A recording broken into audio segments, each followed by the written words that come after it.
పాడేరు మన్యం ఆరాధ్య దైవం కోరిన కోర్కెలు తీర్చే కల్పవల్లి పాడేరు మోద కొండమ్మ తల్లి జాతర మహోత్సవాల నిర్వహణలో చోటు చేసుకున్న పరిణామాలు భక్తుల మనోభావాలను గాయపరుస్తున్నాయి. మోదకొండమ్మ సన్నిధిలో రాజకీయ ప్రకంపనలు. పాడేరు మన్యం ఆరాధ్య దైవం కోరిన కోర్కెలు తీర్చే కల్పవల్లి పాడేరు మోదకొండమ్మ తల్లి జాతర మహోత్సవాల నిర్వహణలో చోటు చేసుకున్న పరిణామాలు భక్తుల మనోభావాలను గాయపరుస్తున్నాయి. తరతరాలుగా వస్తున్న ఆచార వ్యవహారాలకు భిన్నంగా జాతర తేదీలను ఆకస్మికంగా మార్పు చేయడంపై సర్వత్రా నిరసన వ్యక్తమవుతోంది. మాట్లాడుతూ అమ్మవారి జాతర అనేది కేవలం ఒక ఉత్సవం మాత్రమే కాదని ఇది వేలాది మంది గిరిజన బిడ్డల విశ్వాసమని పేర్కొన్నారు. పూర్వీకుల కాలం నుండి వస్తున్న సాంప్రదాయాలను పక్కన పెట్టి మునుపెన్నడు లేని విధంగా తేదీలను మార్చడం అమ్మవారి పట్ల అపచారమని ఆయన ఆందోళన వ్యక్తం చేశారు. రాజకీయ కుట్రపై మాజీ ఎమ్మెల్యే భాగ్యలక్ష్మి ధ్వజం. ఈ పవిత్ర జాతర తేదీల మార్పు వెనుక ప్రబలమైన రాజకీయ కుట్ర దాగి ఉందని మాజీ ఎమ్మెల్యే కొట్టగుల్లి భాగ్యలక్ష్మి ఆరోపించారు.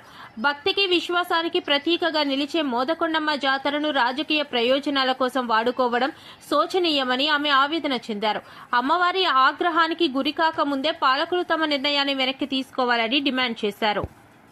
ఉత్తరాంధ్ర ఆరాధ్య దైవం శ్రీ శ్రీ శ్రీ మోదకొండమ్మ అమ్మవారి భక్తులు ఎవరైతే ఉన్నారో ఆ భక్తుల మనోభావాల్ని దెబ్బతీసే విధంగా ఇక్కడ ఎవరైతే ఉత్సవ కమిటీ ఆలయ కమిటీ ఉన్నారో వాళ్ళ దగ్గర నుంచి పంతం నెగ్గించుకోవాలని, అదేవిధంగా ఏదైతే ఇప్పటి వరకు ఈ జాతరకు సంబంధించి అనేక మందికి మనం అడ్వాన్సులు కూడా ఇవ్వడం జరిగింది, అదంతా కూడా నష్టం చేకూర్చాలనే విధంగా ముందుకెళ్తున్నారు ఈరోజు. అంటే ఈ మంత్రి గారి ఉద్దేశం ఏంటి? కేవలం వైఎస్ఆర్ కాంగ్రెస్ పార్టీ ఇక్కడ ఎమ్మెల్యేలు ఉన్నారు కాబట్టి, మేము రాష్ట్రంలో అధికారంలో ఉన్నాం కాబట్టి ఇక్కడ వైఎస్ఆర్సీపీ నాయకులకి ఇబ్బందులు చేయాలని చెప్పేసి ఈరోజు ఆవిడ ఆలోచిస్తున్నారు. నిన్న అక్కడ సమావేశంలో మాట్లాడినటువంటి మంత్రి గారి మాటలు మీరు అందరూ కూడా విన్నారు. నిన్న సామాజిక మాధ్యమంలో మీరు అందరూ కూడా చూసే ఉంటారు. అంటే ఆవిడ కేవలం ఉంటద్దు పోగడలు. అంటే ఇక్కడ 40 సంవత్సరాలుగా ఇక్కడ ఎవరైతే ఎమ్మెల్యేగా ఉంటారో వాళ్ళే ఇక్కడ ఉత్సవ కమిటీని నిర్ణయిస్తారు.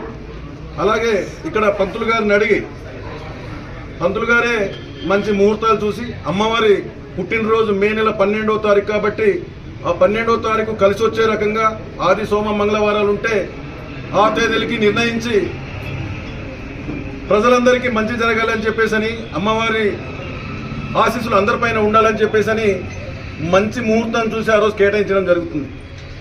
కానీ మీరు కేవలం ఈ అమ్మవారి పుట్టినరోజుని కూడా మార్చే విధంగా మీరున్నారు ఇలా వదిలేస్తే. అంటే ఇక్కడ ఉన్నటువంటి సంస్కృతి సాంప్రదాయాలు, ఇక్కడ ఉన్నటువంటి గ్రామ పెద్దలు, వ్యాపార సంఘాల నాయకులు, ప్రజా సంఘాల నాయకులు, ఇంతమంది పార్టీలకు అతీతంగా ఇక్కడ మేము పండగ చేసుకుంటుంటే ఈ జాతరని కూడా మీరు నిజంగా రాజకీయం కోసం వాడుకుంటున్నారంటే మీ అంత దుర్మార్గులు ఈ రాష్ట్రంలో కాదు ఈ దేశంలోనే కూడా ఎవరు ఉండరని చెప్పేసి కూడా మీకు తెలియజేస్తున్నాం. కాబట్టి అమ్మవారి భక్తులు ఎవరైతే ఉన్నారో అందరూ కూడా గమనించాలి. ఇక్కడ జరుగుతున్నటువంటి జాతర మహోత్సవాలకు సంబంధించి ఎన్నడూ లేని విధంగా కలకత్తా లైటింగ్ తీసుకురావడం జరిగింది. మనం అంటే కలకత్తా లైటింగ్ తెచ్చి సుమారుగా ఒక 8 సంవత్సరాలు గడిచింది. మనం కలకత్తా లైటింగ్ తీసుకురావాలి. అందరికి కూడా కలకత్తా లైటింగ్ చూసిన తర్వాత ఇంకా అంటే లైటింగ్ చూసిన తర్వాత అందరూ చాలా బాగుంది అని చెప్పేసి అనుకోవాలి అని చెప్పేసి మనం అనుకుని ఆ లైటింగ్లు అని చెప్పేసి కొత్త రకంగా ఇప్పటి వరకు ఎవరికి సంతాలు కూడా స్టార్ట్ చేయలే. ఇప్పుడు మేము డబ్బులు ఇస్తున్నాం అని చెప్పేసి మీరు మాట్లాడుతున్నారు. గత సంవత్సరం ఏమైనా డబ్బులు మాకేమైనా రూపాయలు ఇచ్చారా? మీరు మాట్లాడితే మేము అమ్మవారి రాజకీయాన్ని భద్రపరచొద్దు. ఓకే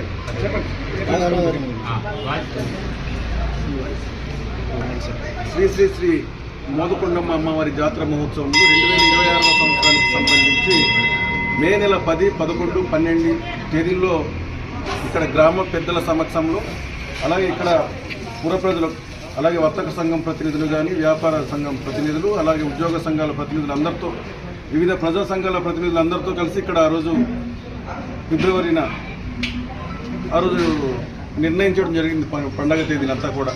అలాగే ఉత్సవ కమిటీ ఆలయ కమిటీ ప్రతినిధులందరితో కలిసి. అయితే నేడు మనం చూస్తున్నాం, నిన్న జరిగినటువంటి కోఆర్డినేషన్ మీటింగ్ అని చెప్పేసి నిన్న కలెక్టర్ గారి ఆఫీస్లో పిలిచి నిన్న మన ట్రైబల్ మినిస్టర్ గారు వచ్చి మేమే తేదీలు నిర్ణయిస్తామని చెప్పేసి నిన్న ఆవిడ పట్టుపట్టి మరి 17, 18, 19 తేదీల్లో చేసుకోండి అని చెప్పేసి వెళ్ళిపోవడం జరిగింది. నిన్న జరిగినటువంటి పరిస్థితులన్నీ కూడా చూస్తే గత 40 సంవత్సరాలుగా వస్తున్నటువంటి ఈ అమ్మవారి పండగ సంస్కృతి సాంప్రదాయాలంతా కూడా తుంగలో తొక్కడానికి ఈరోజు కూటమి ప్రభుత్వం ఈరోజు ప్రయత్నం చేస్తున్నటువంటి పరిస్థితులు ఈరోజు కనిపిస్తూ ఉంది. నిన్న జరిగినటువంటి పరిస్థితులు కేవలం వాళ్ళ ఒక కక్ష సాధింపు కావచ్చు, లేదా వాళ్ళ ఒక స్వప్రయోజనాల కోసమే ఈ తేదీలు అనేది వాయిదా వేయాలని చెప్పేసి నిన్న కలెక్టర్ ఆఫీస్లో మీటింగ్ పెట్టడం జరిగింది. మేము ఒకటే అడుగుతున్నాం, గత చరిత్రలో లేని విధంగా ఒక మంత్రి, ఇన్ఛార్జి మంత్రి ఇక్కడ ఇన్వాల్వ్ అయ్యి తేదీలు నిర్ణయిస్తామని చెప్పేసి అనడం దేనికి సంకేతం అని చెప్పేసి మిమ్మల్ని అడుగుతున్నాను నేను కూటమి నాయకులకి. గత చరిత్రలో అంటే వైఎస్ఆర్ కాంగ్రెస్ పార్టీ హయాంలో ఆ రోజు కూడా ఇన్ఛార్జి మంత్రులు ఉన్నారు. ఏ రోజైనా సరే ఇక్కడ వచ్చేసి కలగజేసుకొని తేదీలు మారుస్తాం, వేరే తేదీలు పెట్టని చెప్పేసి అడిగినటువంటి పరిస్థితులు ఉందా, లేదంటే మార్చినటువంటి పరిస్థితులు ఉందా చెప్పేసి మీరు మాట్లాడుతున్నారు. గత సంవత్సరం ఇచ్చారా, అంతకు ముందు సంవత్సరం ఇచ్చారా?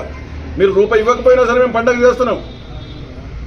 ఇక్కడ అందరూ సహకారంతో, ప్రజలందరి సహకారంతో, గ్రామస్తుల సహకారంతో, గ్రామ పెద్దల సహకారంతో, వ్యాపార సంఘాలు, ఉద్యోగ సంఘాలు అందరి సహకారంతో పండగ చేస్తుంటే మీకు కేవలం ఒక కుట్రే కనిపిస్తుంది ఇక్కడ.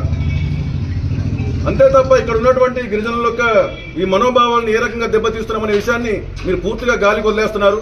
ఖచ్చితంగా అమ్మవారు మీ మీద ఎప్పుడు మూడే కన్నుతో చూస్తూనే ఉంటారు. మీకు అమ్మవారు ఏ రకంగా బుద్ధి చెప్పాలో మీ అందరు కూడా బుద్ధి చెప్తారు. మీకు దయచేసి అది ఎప్పుడైతే మీ గుణపాఠం అమ్మవారి దగ్గర నుంచి తీసుకోవడానికి మీరు సిద్ధంగా ఉండాలని చెప్పేసి కూడా ఈ సందర్భంగా తెలియజేస్తూ, మరి ఈరోజు ఏదైతే తేదీలు మార్చారో ఇది ఒక అరిష్టంగా మేము భావిస్తూ ఈరోజు ఇక్కడ ఉన్నటువంటి గ్రామ పెద్దలందరితో కలిసి ఈరోజు అమ్మవారి దగ్గర ఈ పసుపు నీళ్ళతో ఈరోజు శుద్ధి చేసి ప్రత్యేకమైనటువంటి పూజలు కూడా చేయడం జరిగింది. కాబట్టి అమ్మవారి ఆశీస్సులు అందరిపైన ఉండాలని చెప్పేసి మనస్ఫూర్తిగా కోరుకుంటూ ముగిస్తున్నాను. మీకు మా వార్తలు నచ్చినట్లయితే మా ఛానల్ ని సబ్స్క్రైబ్ చేయండి, లైక్ చేయండి, కామెంట్ చేయండి. మరిన్ని వార్తల కోసం R9 టీవీ ఛానల్ ని చూస్తూ ఉండండి.